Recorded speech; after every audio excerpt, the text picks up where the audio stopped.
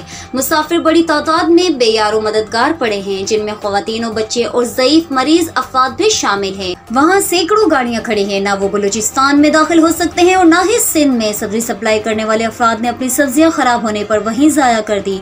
बाद इस हवाले से फंसने हुए मुसाफिरों का कहना था कि इंतजामात न होने की वजह से 2 दिन से हम लोग परेशान हैं। इन पहाड़ों में NHA के अफसरान ने विजिट भी नहीं की।